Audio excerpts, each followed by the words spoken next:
necesitar carga reactiva a la red, sumar o restar. Ya lo vamos a ver en su tiempo, todos estos principios de funcionamiento.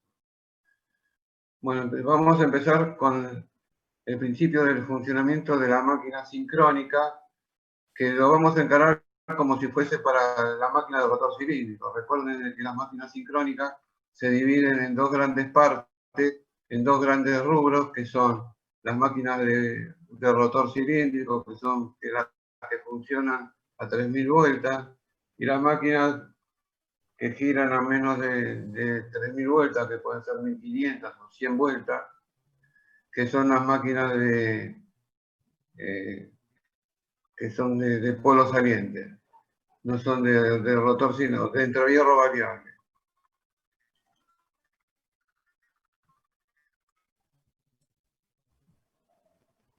Ah, me equivoqué de cuadrito, esto fue lo que vimos acá.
¿Lo ven ahora que dice principio de funcionamiento?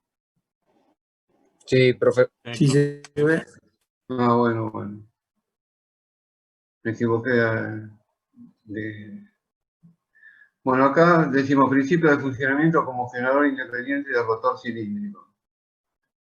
O sea que para analizar la máquina tenemos que comprender cuáles son las variables que intervienen. Acá tenemos nuestra máquina sincrónica,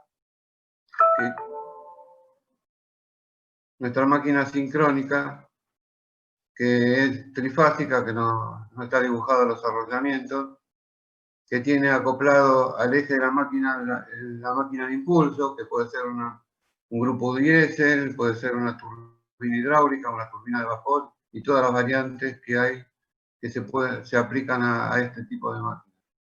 O sea que el rotor es empujado por una máquina de impulso a la velocidad del rotor, que es la velocidad de campo, trabajando solamente como generador independiente.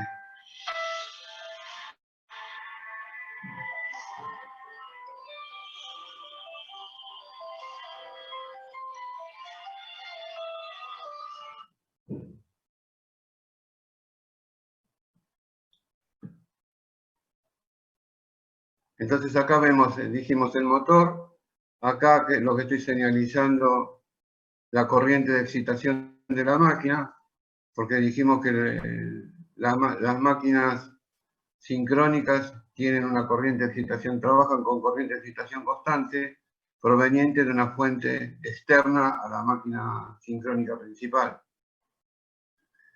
Y esto alimenta una barra que no tiene tensión, por eso que es un generador independiente y que alimenta carga, como puede ser iluminación, como puede ser motores, como puede ser calefacción en general.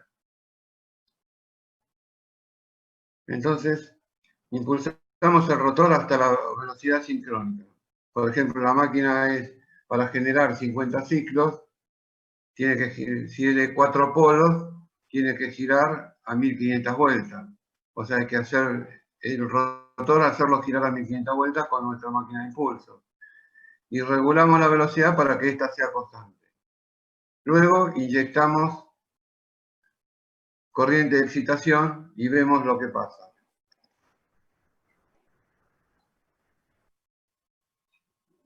Acá tenemos las tres bobinas, la bobina de la fase A, de la fase B y la fase C.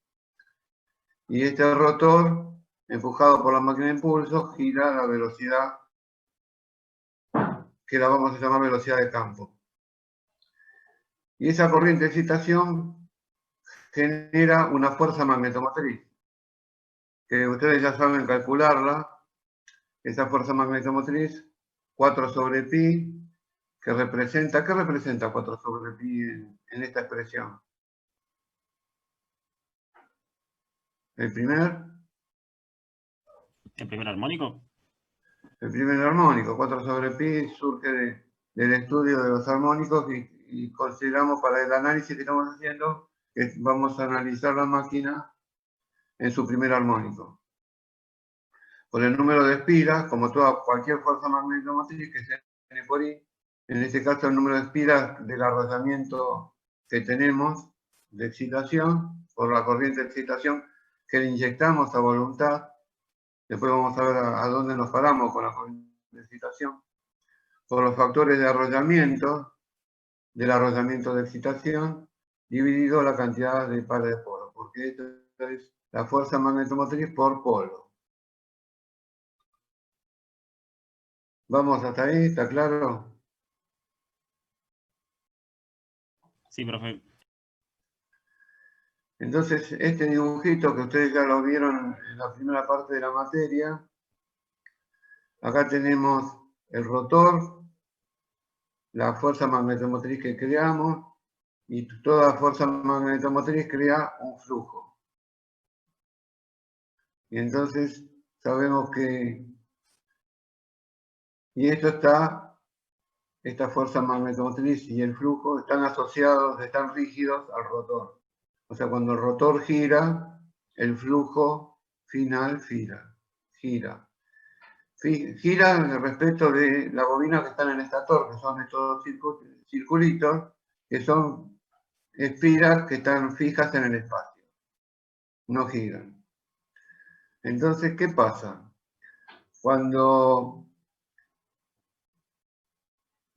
esto gira, podemos imaginar que cuando este fasor pasa en forma coplanar a la bobina estacionaria, que tiene un número de espiras construido con factores de arrollamiento, cuando pasa coplanar, ¿cuánto vale el flujo concatenado en esa posición? 0, ¿no es? 0. 0, claro, muy bien, 0.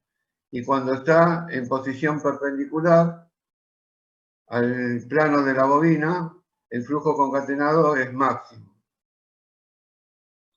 O sea que podemos decir que el lambda F es el flujo concatenado, que es el número de espiras por los arrollamientos, por el flujo, por el coseno de omega RT. O sea, el coseno de omega RT nos está dando la variabilidad que tiene esta bobina respecto de la espira que está fija en el espacio. Si derivamos por ley de Faraday este flujo concatenado, lambda F, acá tenemos el flujo pico, que es mu0 por D sobre L dividido par de polo dividido entre hierro por la fuerza magnetomotriz. O sea que acá hay una proporcionalidad y como vamos a ver la semana que viene, esta proporcionalidad se rompe en un momento cuando la estructura magnética se ve saturada. Entonces,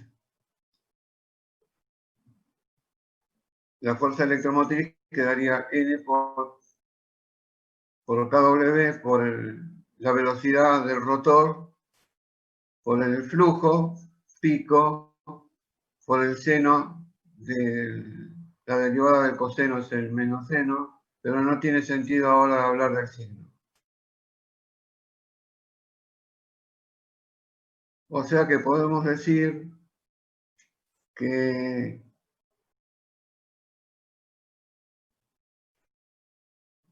podemos reemplazar omega R por 2pi por F, o sea, omega R es 2pi por F,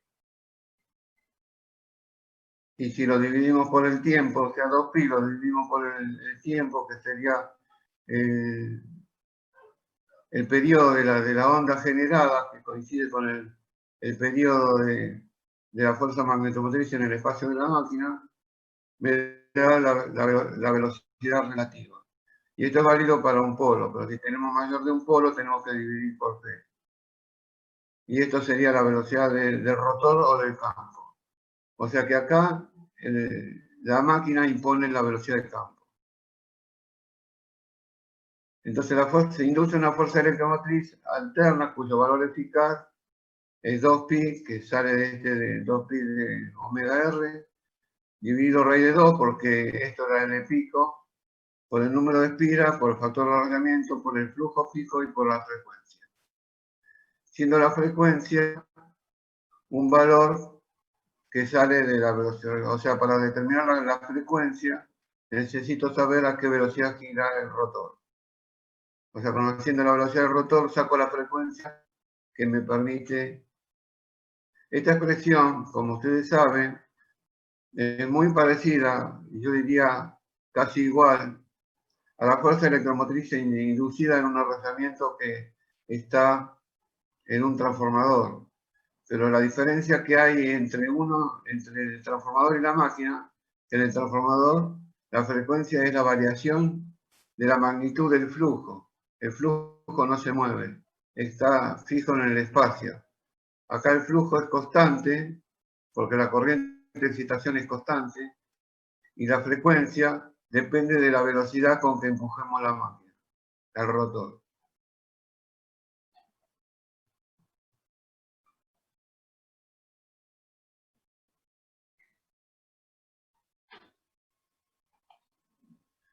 Entonces este dibujo que puse acá es para comprender que el flujo, que es único, común a las tres fases, genera para los arrastramientos que están desplazados 120 grados, acá tengo el desplazamiento de la fase A, el de la fase B y el de la fase C.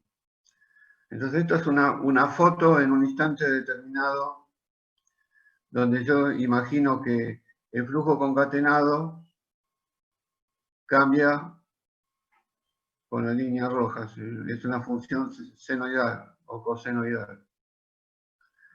Entonces, para la bobina A, el flujo concatenado, que esto sería el fasor. O sea, esto es lo que me quiero representar, son los valores instantáneos del flujo en cada bobina y las fuerzas electromotrices inducidas en cada bobina. Entonces, cuando este flujo pasa frente a la bobina A, el flujo concatenado es cero. Y cuando es cero, ¿qué fuerza electromotriz instantánea tengo? Coincide con el valor máximo. ¿Estamos de acuerdo? Sí, profe. Por lo tanto, con el valor máximo representamos el fasor de la fuerza electromotriz, adelantada. ¿Qué fuerza electromotriz instantánea tiene la fase C? La fuerza electromotriz instantánea que tiene la fase C sería cuando pasa por... O sea, la fase A de la fase C está retrasada a 120 grados. Por eso que está dibujada acá. Este sería el flujo que recibe para este instante la bobina C. Para ese instante, el flujo concatenado, 120 grados, estamos acá.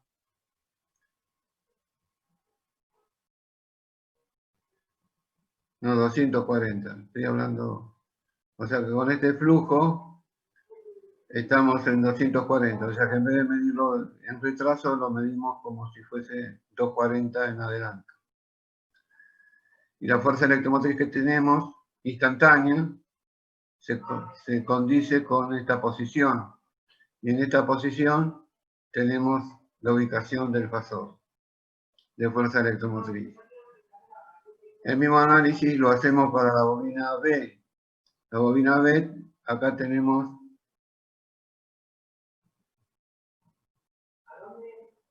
...120 grados, y con 120 grados el valor instantáneo del flujo en la bobina es este. Y la fuerza electromotriz es bajando hasta la curva de la fuerza electromotriz instantánea, y acá tenemos el valor, el tercer fasor correspondiente. O sea, estos tres fasores de fuerza electromotriz giran a la velocidad que empuja el motor de impulso. ¿Está claro esto hasta acá? Sí, profe. O sea, hemos generado tres fuerzas electromotrices, o sea, un sistema desplazado 120 grados, un sistema trifásico de tensión, causada por dos razones: el movimiento del rotor frente a las bobinas y causada por la corriente de excitación. Corriente de excitación continua que le mandamos de una fuente exterior al arrollamiento de excitación. Por lo tanto, si sabemos calcular las magnitudes de los flujos y sabemos calcular la velocidad y la frecuencia con la que repiten el periodo de la tensión generada. Acá dice, pero el flujo se comporta como un fasor temporal para las bobinas estatónicas. O sea, tanto la fuerza magnetomotriz como el flujo son fasores espaciales. Pero debido al movimiento, el flujo se transforma en un fasor temporal para las bobinas estatónicas.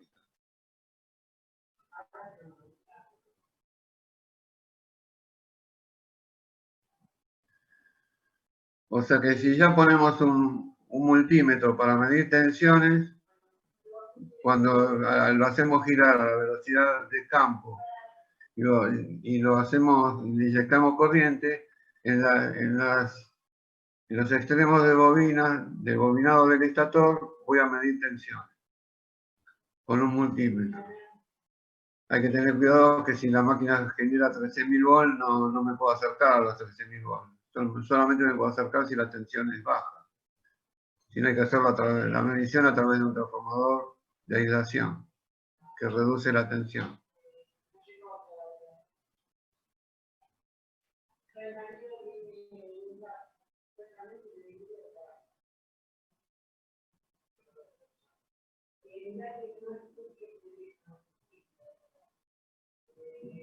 Aguarden un segundito. Tengo un problema doméstico.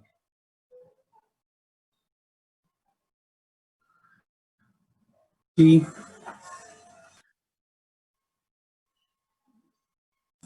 Le hago una consulta antes de continuar. Sí, dale, muy bien.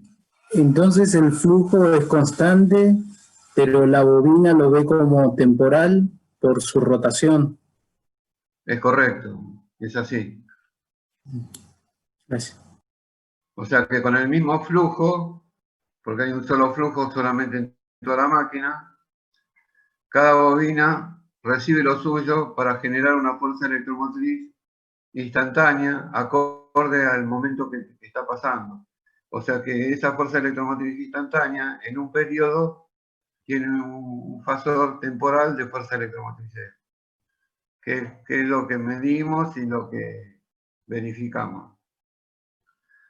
Ahora lo que hacemos,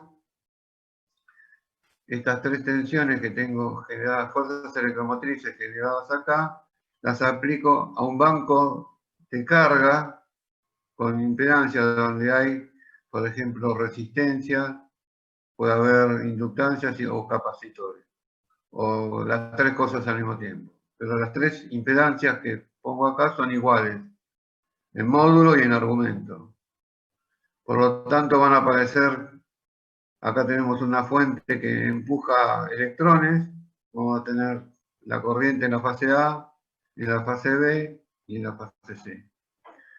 Y estas corrientes van a estar en atraso o en adelanto, depende si el circuito es resistivo, inductivo o capacitivo. Y las tres corrientes son iguales, generadas por fuerzas electromotrices que son de la misma frecuencia.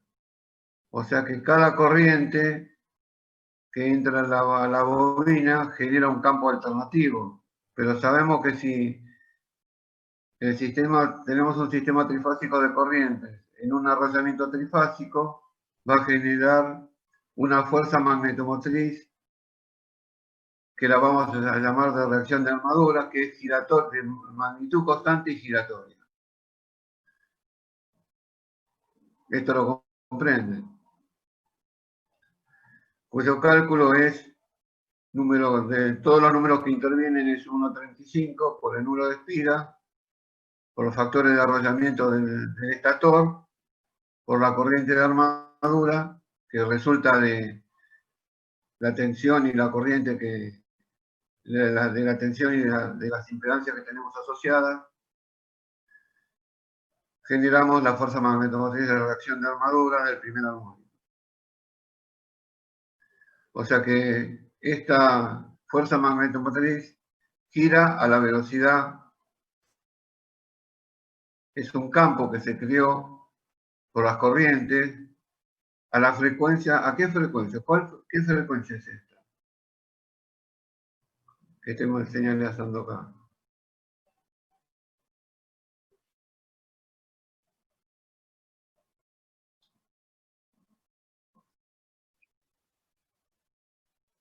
Estaba generando a 50 ciclos, o ponerle que generes a 60 ciclos, o a la frecuencia que sea, es la impuesta por la velocidad del rotor. O sea, las corrientes van a tener una frecuencia, la misma que generó la fuerza electromotriz. Por lo tanto, FA tiene magnitud y velocidad conocida. O sea que originalmente teníamos la fuerza magnetomotriz de excitación, y ahora al darle carga aparece una fuerza magnetomotriz de reacción de armadura. O sea, es reaccionaria esta fuerza magnetomotriz. Y que gira a la misma velocidad. O sea que tenemos en el espacio del entrehierro de la máquina dos fuerzas magnetomotrices.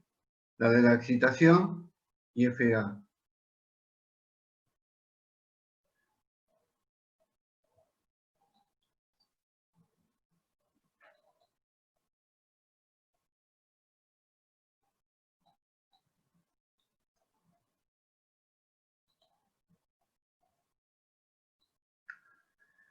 Es decir, la frecuencia de las tensiones inducidas en armadura se corresponden con la velocidad de giro del rotor. Las corrientes son de la misma frecuencia que las tensiones inducidas, y estas generan una FA que giran a la misma velocidad del rotor.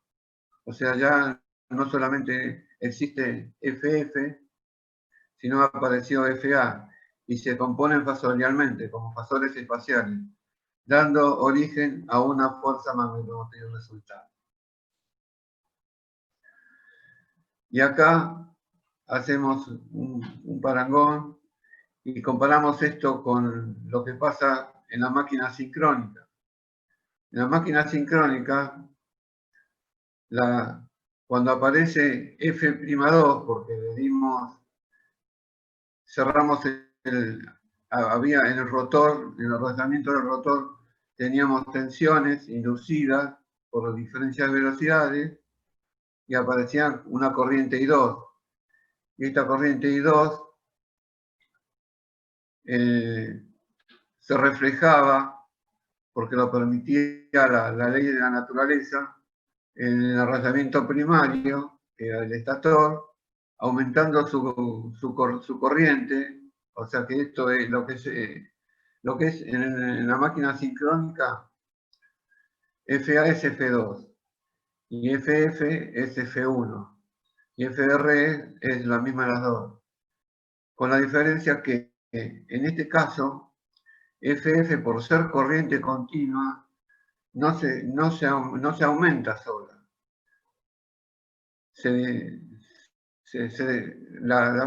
O sea que si aparece esta, FA desmagnetiza o a veces magnetiza, depende de situaciones que vamos a ver. Simplemente que sepamos ahora que FA aparece y FF se mantiene constante. Por lo tanto, FR se reduce.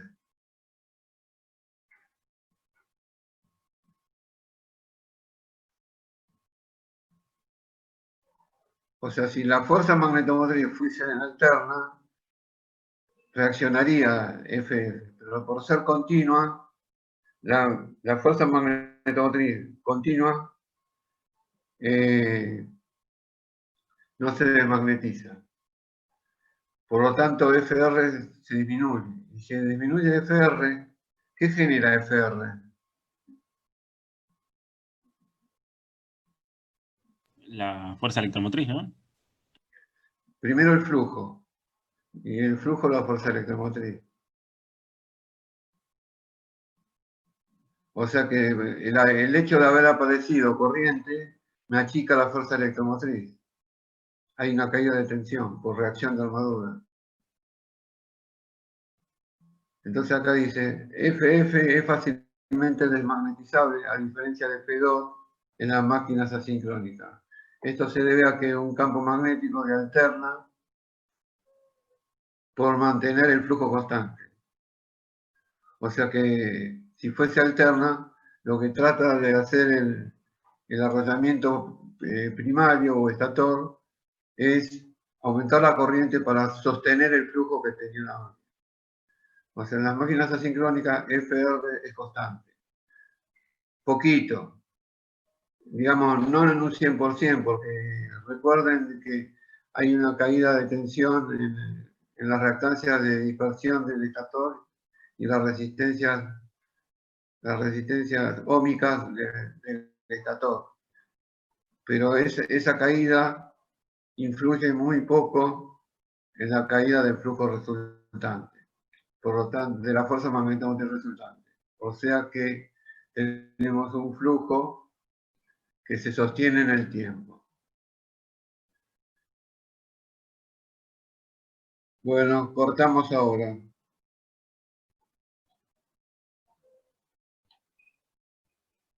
No, volvemos a entrar ahora.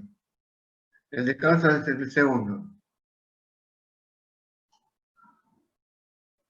De F2 en la máquina sincrónica. Esto se debe a que un campo magnético de alterna, por mantener el flujo constante, el primario reacciona con I1, que es la máquina de alterna, asincrónica, agrega, compensa a la fuerza magnetomotriz y anula la desmagnetización. En cambio, con F1 continua, esto no reacciona automáticamente, y por lo tanto la máquina se desmagnetiza. Entonces, la conclusión de esto es FF, con la que habíamos arrancado, y era igual a la fuerza magnetomotriz resultante.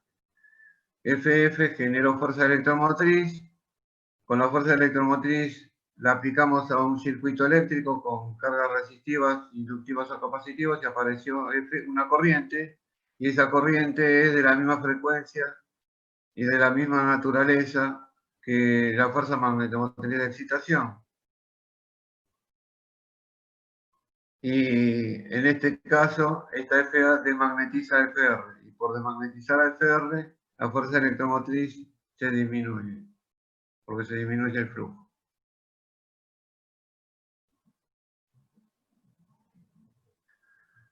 Entonces vamos a ver, para ubicar la fuerza magnetomotriz resultante, espacialmente lo debemos hacer con cada una de las componentes, y lo haremos como lo hicimos con la máquina sincrónica.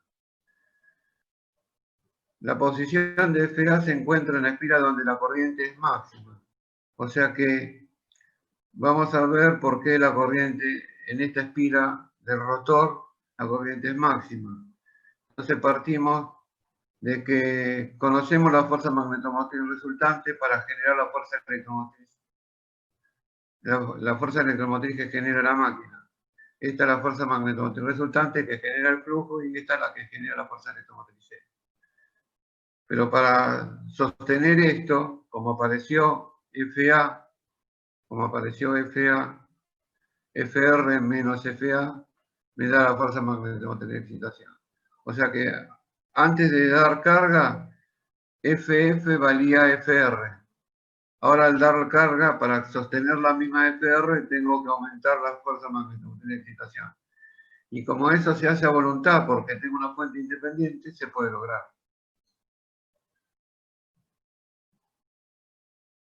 O sea, vamos a ubicar estos fasores, los tres fasores. Suponemos que la fuerza magnetomotriz pasa a coplanar a la bobina. Al pasar coplanar a la bobina, la fuerza electromotriz que se induce acá es máxima. Porque cuando el flujo es el flujo concatenado cero, la fuerza electromotriz es máxima, porque es la derivada una de la otra. O sea, la fuerza electromotriz es la derivada del flujo concatenado. Y si el flujo pasa por cero, concatenado, su fuerza electromotriz en la bobina es máxima. Y la corriente es máxima en esta espira, en retraso, con este ángulo θ. Por la naturaleza de la carga, que hemos supuesto que es un circuito resistivo e inductivo.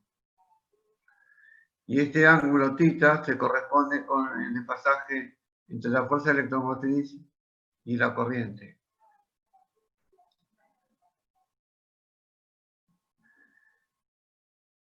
Entonces, si la corriente es máxima en esta espira, por lo que dijimos cuando vimos la primera parte de la materia, vimos que en un arrollamiento trifásico que se genera fuerza magnetomotriz, y esa fuerza magnetomotriz es giratoria, la fuerza magnetomotriz, el fasor fuerza magnetomotriz se ubica en el centro de la espira donde la corriente se produce máxima.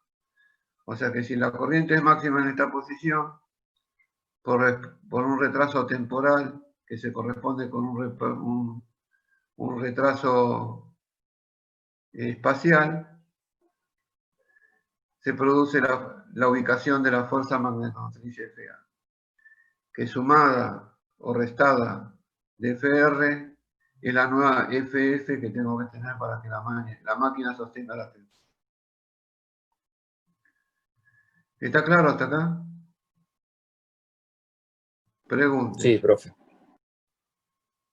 Porque es una serie de cosas que van y vienen. Acá vamos a hablarlo más despacio. La espira donde se produce E máximo es aquella donde el fasor es coplanar a la espira.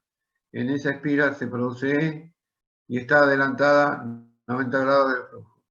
Entonces vamos a ver el fasorial, que sería el fasorial llamado de Pothier. Tenemos la fuerza magnética resultante que produce el flujo de partida. Este flujo, porque el rotor gira, induce la fuerza electromotriz C. Después, como tenemos tres cargas iguales conectadas a las tres tensiones de fase, me aparece una corriente I. Y esa corriente I está desfasada en el ángulo psi, que es igual al retraso a las posiciones como vimos en el anterior. O sea, θ, que es entre la espira de E máxima y la espira de I máxima, este ángulo de retraso se corresponde con el mismo retraso que hay entre la fuerza electromotriz y la corriente. Y esta corriente genera FA, que desmagnetiza la máquina. O sea que para lograr esta condición tengo que excitar a la máquina, mi rueda polar, a esta nueva posición. O sea, acá notamos dos cosas. Acá notamos que FF estaba alineada con el flujo, cuando estaba la máquina en vacío. Y cuando estaba en carga, FF, además de aumentar en magnitud, que la tuvimos que aumentar con la corriente de excitación que le metemos a la máquina, se tuvo que adelantar la posición del rotor, porque esta define la posición del rotor.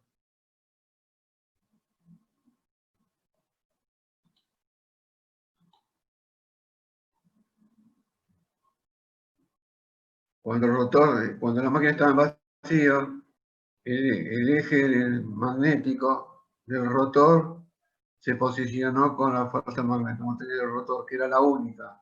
Pero cuando apareció carga, FF cambió de magnitud, la tuvimos que hacer cambiar de magnitud para sostener FR, y además la posición. Este ángulo lo vamos a ver.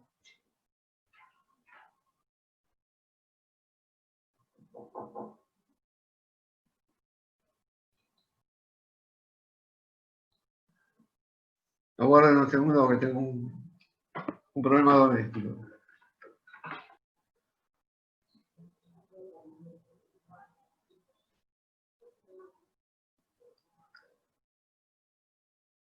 Bueno, entonces estuvimos viendo de que FF, la fuerza magnética de excitación, se tuvo que desplazar respecto de FR y aumentar su magnitud.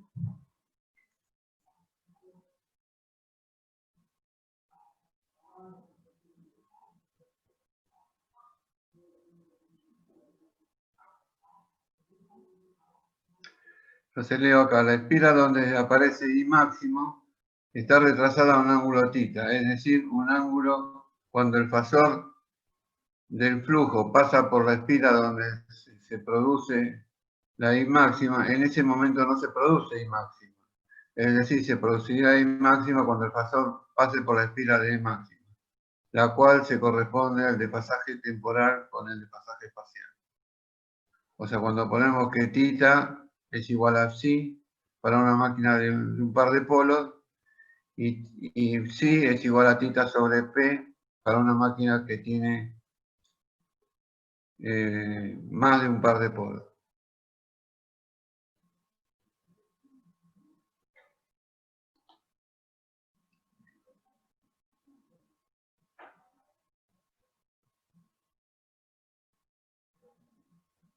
Bueno, ¿quedó claro ese concepto? Ese es el principio de funcionamiento y ahora me quedan dos hojitas para terminar esto. Sí, profe, fue claro. Había dicho entonces que ese ángulo y la corriente de excitación no se modifican automáticamente. ¿Puede ser? Claro, porque para que se modifique la magnitud la tiene que modificar la corriente de excitación que uno lo hace a voluntad. O sea, sola no se acomoda la máquina. Se desmagnetiza y queda ahí achatada. Entonces uno tiene que aumentar la corriente de excitación para volver a lograr lo que teníamos de la fuerza electromotriz C. Y además, la posición,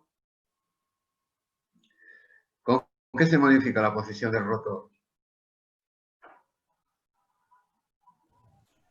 Con la máquina impulsora, Una ¿no? máquina externa. Con la máquina impulsora, claro. La máquina impulsora me lleva, la rueda polar se tiene que adelantar para cumplir esas condiciones.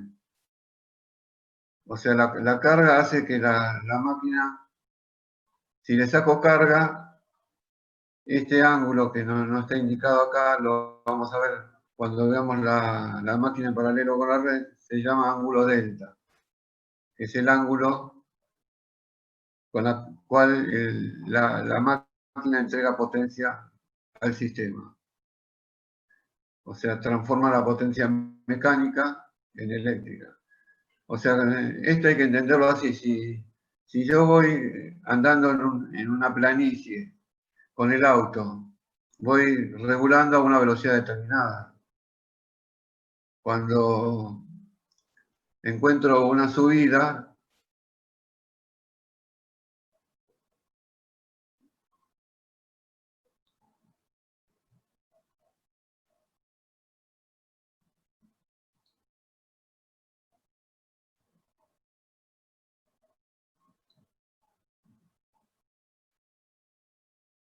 ¿se cortó?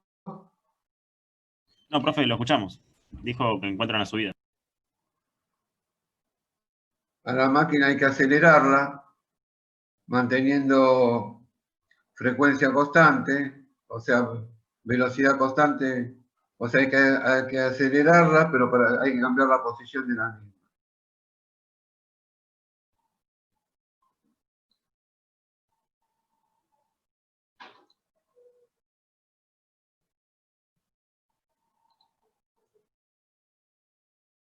Me están apareciendo unos carteles de Zoom que no los puedo sacar.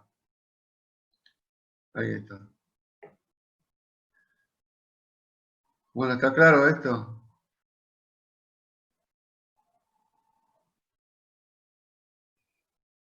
Una sola, qué suerte. Tenés aprobada la materia.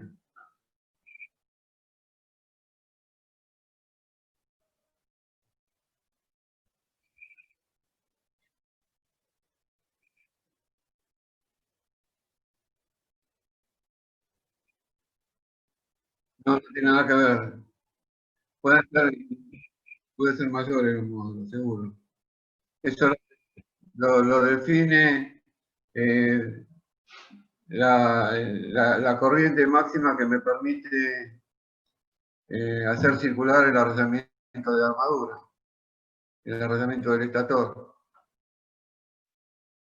O sea, está definido por un límite térmico de calentamiento de la máquina.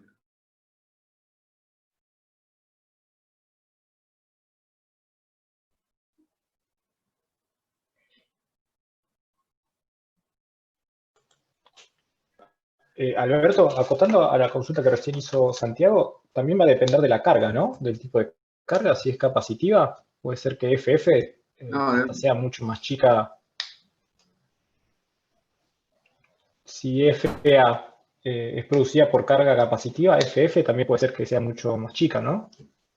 Hasta que sea nula encima. ¿Puede ser lo que eso? pasa es que si tenemos carga capacitiva, con carga capacitiva, en vez de aumentar la corriente de excitación, la tengo que disminuir. Sí.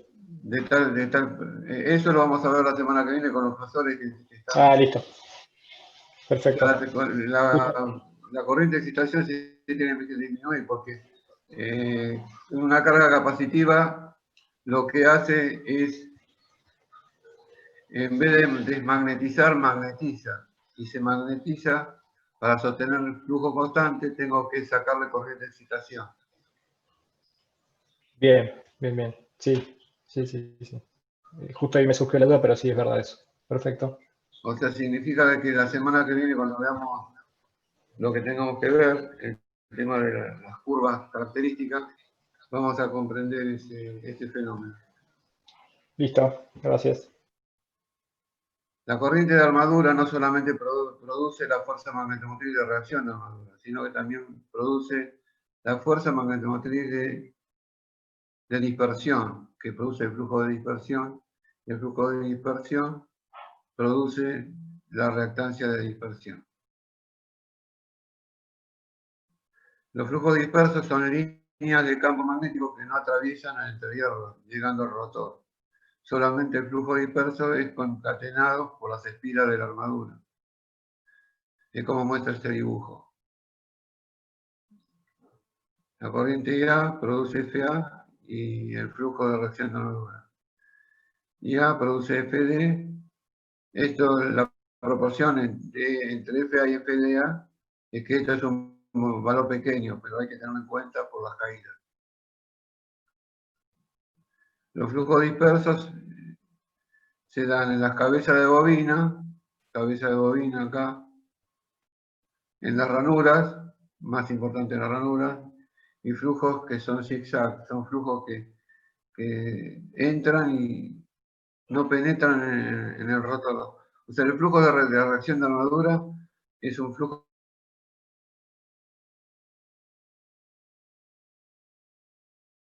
que se manifiesta adentro del rotor, se manifiesta en el entrehierro y se manifiesta en el estator. En cambio, el flujo de dispersión solamente se manifiesta en el arrollamiento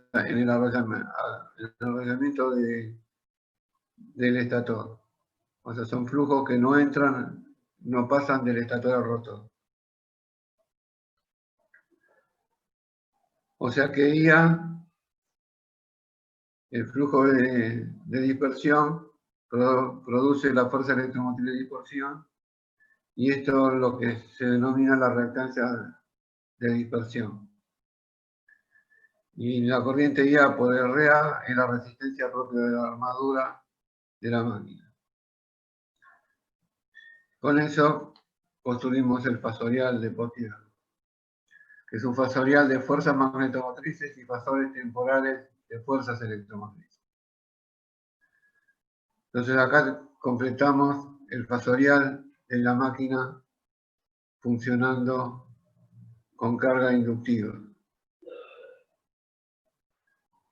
Partimos de FR, la fuerza magnetomotriz resultante, esta genera el flujo es giratorio, e induce en adelanto la fuerza electromotriz C. Y para llegar a la tensión U, esta tensión E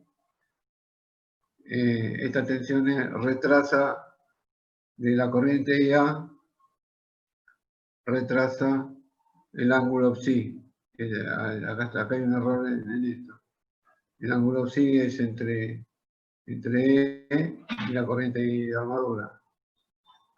Conociendo la posición de la corriente de armadura, lo multiplico por RA y lo sumo, bueno, para hacerlo a IA, a J y A por XD, y A por XD, J. Y lo que hace J es un fasor, adelanta el fasor de IA multiplicado por XD, un fasor que está adelantado a IA 90 en adelanto.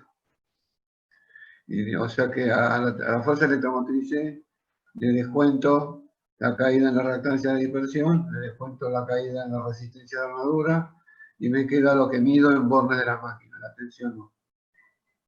Esta tensión U, y esta es la corriente IA. Entre U y IA es el phi de la carga. Preguntas, porque la exposición de esto ya está terminada.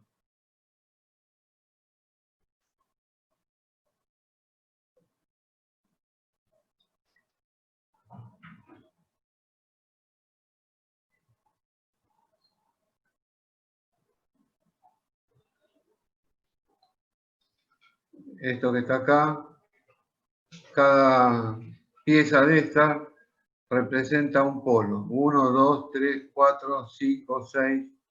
Puede ser que sean otros 6 allá abajo y sean 12 polos. O sea que esto puede ser un norte, esto es un sur, un norte, un sur. Está compuesto por esta estructura magnética, y esta es la bobina de excitación por la que pasa la corriente que hablábamos recién en la teoría del funcionamiento de la máquina sincrónica.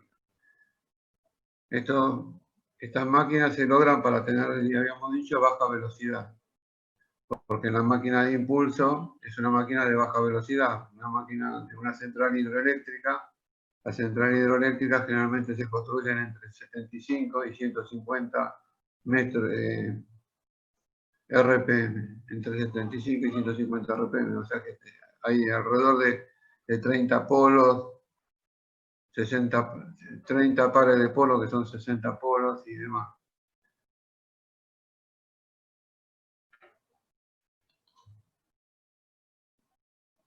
Esta es otra imagen más grande. Estas barras son las que llevan la corriente continua. para que cada uno sea un norte y un sur separado. En este caso hay 3 abajo, 6, 7, 8 polos. Dividamos 3000 dividido 8. ¿Cuál es la velocidad que tiene que girar la rueda polar para generar los 50 ciclos? O sea, 3000 dividido 8 tendría que ser de 375 RPM. No sé qué aplicación puede haber con velocidad tan grande y tantos polos. Alguna aplicación especial, posiblemente.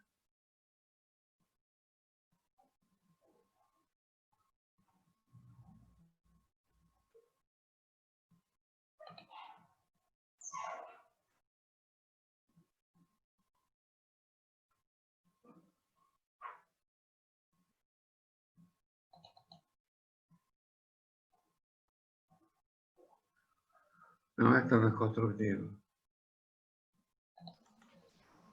Se seguía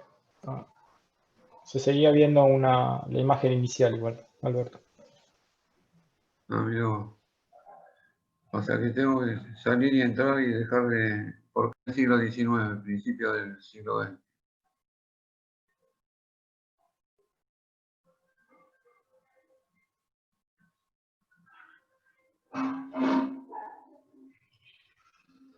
Acá vemos el estator de una máquina asincrónica para una central hidroeléctrica.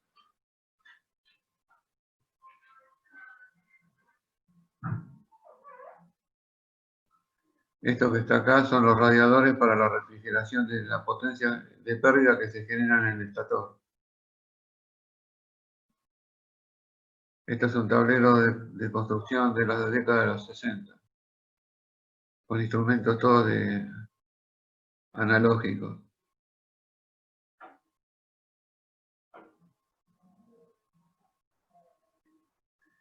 Esto se corresponde con una rueda. Sobre estos perfiles en los extremos se agregan los polos de la máquina.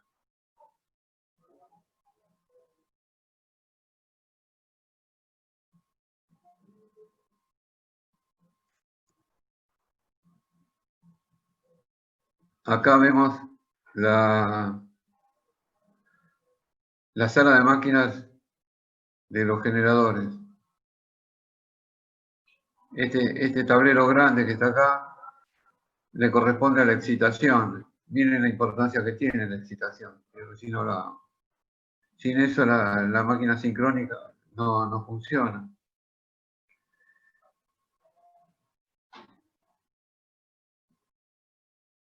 Y la excitación que sale de acá va a parar a los anillos rosantes que se ven desde esta posición. Los anillos rosantes se atienden desde acá por mantenimiento para cambiarlos, por ubicarlos, lo que sea. Esta máquina que estamos viendo acá es de 160 MVA. 112 RPM. Y eso nos define la cantidad de polos.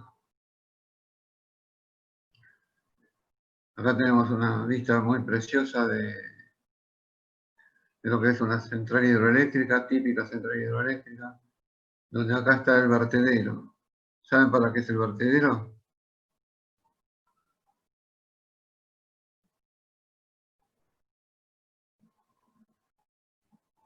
Cristi. No.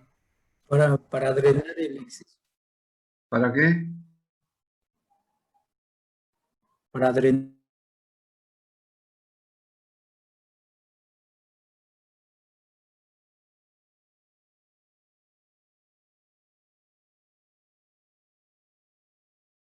El límite, los límites máximos, se tiene que desperdiciar agua. O sea, el que está a cargo de la central tiene que cuidar de que tiene que tratar de no tirar agua, pero cuando llega los máximos permitidos, tiene que empezar a largar agua por estos canales para que todo siga funcionando y en otras ocasiones. Que el agua no pase por arriba de la represa. Acá tenemos la sala de máquinas. Acá tenemos los caños que van de la represa a la sala de máquinas llevando el agua. Acá está el río aguas abajo, que nos permite sacar agua, mandar aguas abajo del río, el agua turbinada por cada uno de los generadores hidráulicos y hidroeléctricos. Acá hay una playa de maniobra, seguramente será de 500 kilovolts. Y van a ser las cosas más sobresalientes.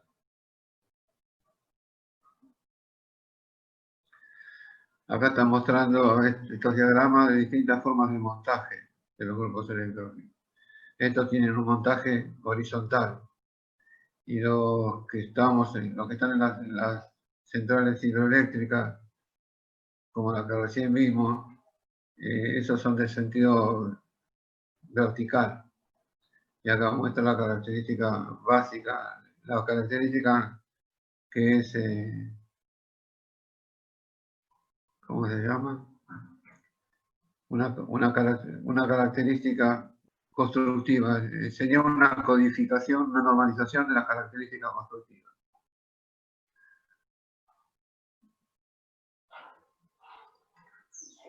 Por ejemplo, acá tienen una banquina donde se apoya el rotor y la otra que no tiene, el eje se apoya en la máquina de impulso.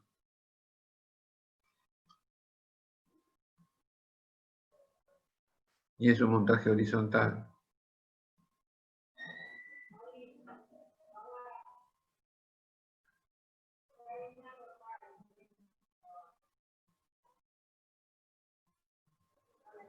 Acá estas personas subidas a los andamios tratando de colocar las chapas sectoriales. O sea, estas chapas se van poniendo de a una y se van superponiendo una con la otra. O sea, estos sectores de corona estatórica van conformando la estructura estatórica. Y la máquina, como nos imaginamos, el rotor, está puesto sus ejes en forma vertical.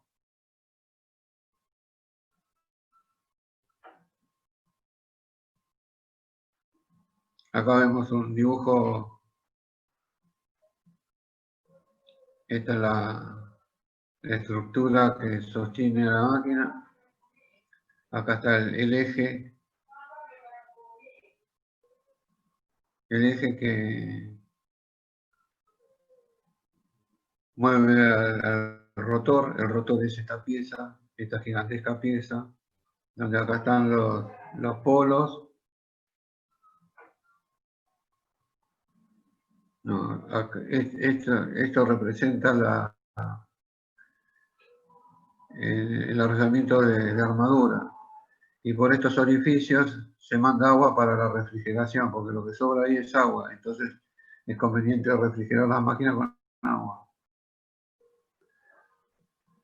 Estos aisladores y barras son los que llevan la corriente continua a las bobinas de excitación.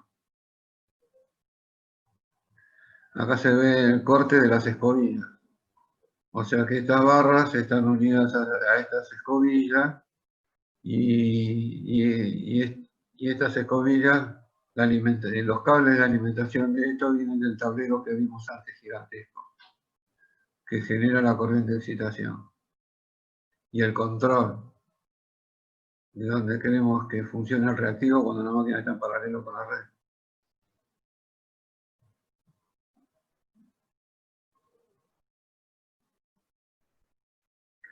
Acá se ve un poco más claro. Acá tenemos el arrollamiento de armadura, donde están los 13 kilovolts o 15 kilovolts.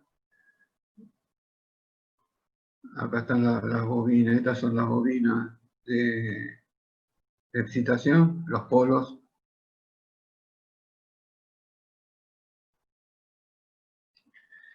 Y esto que se ve acá, donde pongo la manito, en donde está el acople entre la turbina hidráulica y la máquina, la turbina hidráulica, que es la máquina de impulso, y el generador nuestro.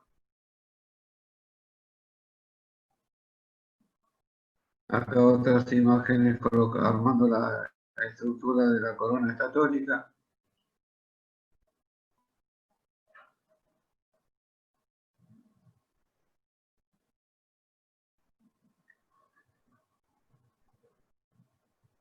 Una estructura armada para una máquina de este tipo. Estos agujeros son para colocar la refrigeración de la máquina.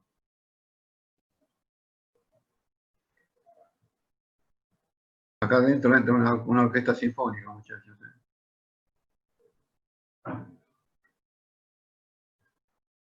Acá están los arrollamientos,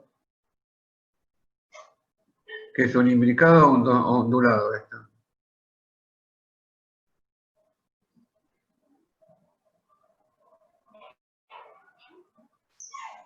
Parece imbricado. Imbricado. Parecería que es imbricado.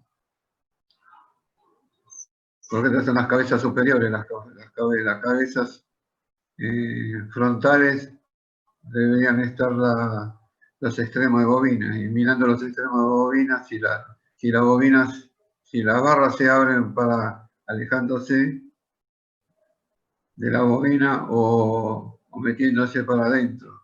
Eso es lo que define si es imbricado o ondulado.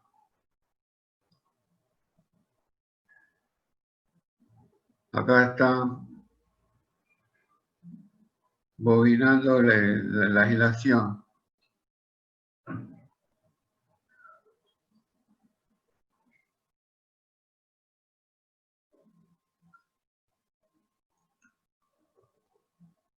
Acá hay distintos procesos que no sé para qué son.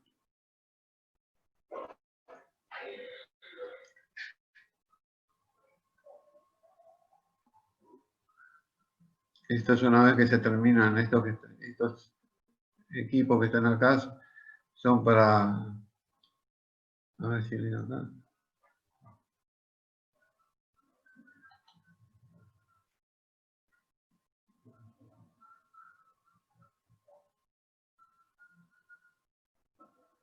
Para sacar la humedad que tienen los aislantes, las barras aisladas. Una vez que están aisladas, las sacan de esto y la llevan al montaje.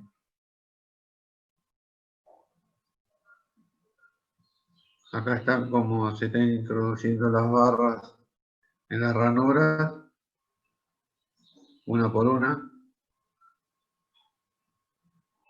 Acá hay otras estructuras que se están armando para otras máquinas hidroeléctricas.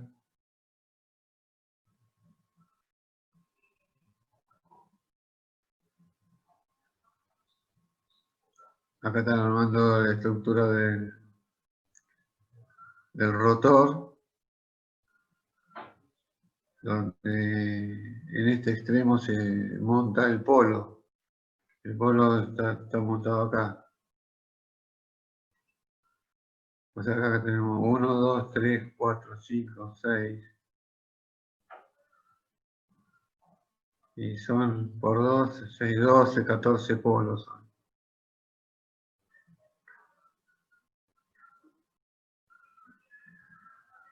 Se ve que esto es para la máquina que está ahí. Acá podemos contar bien los polos. 1, 2, 3, 4, 5, 6, 7, 8, 9, 10. 10 por 4, 40. 40 pares de polos. No, 40 polos, no 40 pares de polos. 40 polos, o sea, son 20 pares.